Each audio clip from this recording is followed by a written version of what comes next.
Exchange company LLC, Gulf overseas exchange company LLC, প্রবাসীদের remittance পাঠানোর এক বিশ্বস্ত নাম।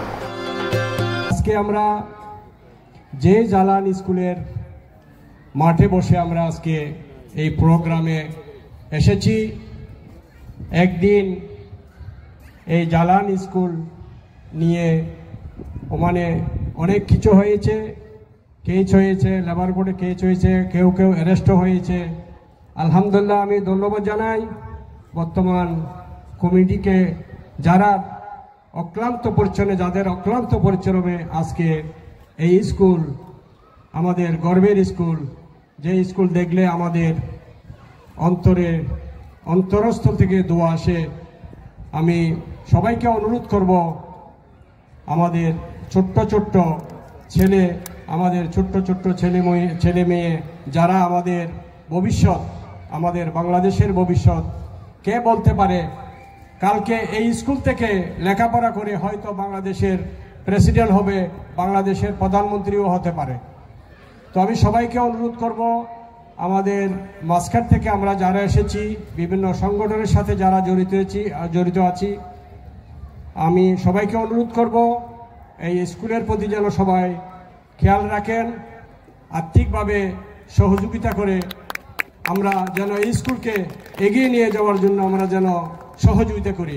সাথে সাথে আমি আমাদের সরকিয়ার 1 লক্ষ 1.5 লক্ষ প্রবাসী এখানে যারা উপস্থিত আছেন, যারাই এই সরকিয়া অঞ্চলে ব্যবসা বাণিজ্য বিভিন্ন কাজকর্ম করে এখানেই থাকেন, আমি সবাইকে অনুরোধ করব, হয়তো আমার ছেলে পড়ে না, আমার ভাইয়ের ছেলে পড়ে, আমার আত্মীয়ের ছেলে পড়ে, আমি সবাইকে অনুরোধ করব যারা এই জালান এই সরকিয়া অঞ্চলে থাকেন, সুর, বোয়ালি, বোহাসান, লস্করা, আলকামেল, আলওয়াফি, যারাই আমাদের বাঙালি ভাইয়েরা, প্রবাসী ভাইয়েরা এখানে আসেন, আমি মনে করি কত পয়সা আমরা কত দিকে সরকার করি, চাই নাস্তা এই সেই।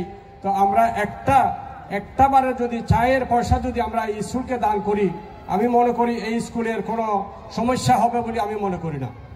আমি সবাইকে অনুরোধ করব, আমরা এখানে আমি শুনেছি এখানে জানি আমরা এখানে মধ্যবিত্ত ব্যবসায়ী, কোনো বড় ব্যবসায়ী না, বড় ডোনার নাই, যারাই বাগানে কাজ করেন বা ব্যবসা বাণিজ্য, ছোটখাটো ব্যবসা বাণিজ্য করেন, সবাইকে আমি অনুরোধ করব, এই জালান স্কুল আমাদের গর্ব, এই জালান স্কুলের মাথায় আমাদের বাংলাদেশি পতাকা পথ করে উঠতেছেন, আমাদের গর্বের পতাকা।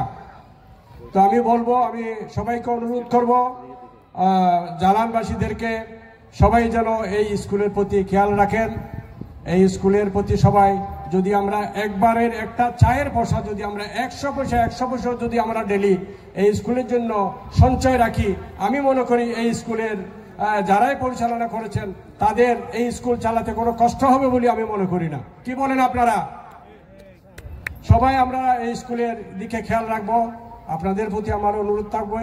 আমি আমার বক্তব্য দীর্ঘায়িত করতেছি না, আমরা এসেছি অনেক দূর থেকে, আমরা আবার চলে রাস্তায় ব্যাক করতে হবে।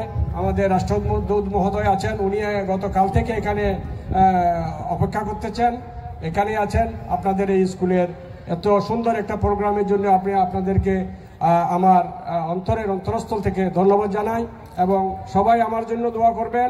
আমিও আপনাদের জন্য, এই স্কুলের জন্য ভবিষ্যৎ উত্তরোত্তর সাফল্য কামনা করে আমার বক্তব্য আমি এখানে শেষ করলাম।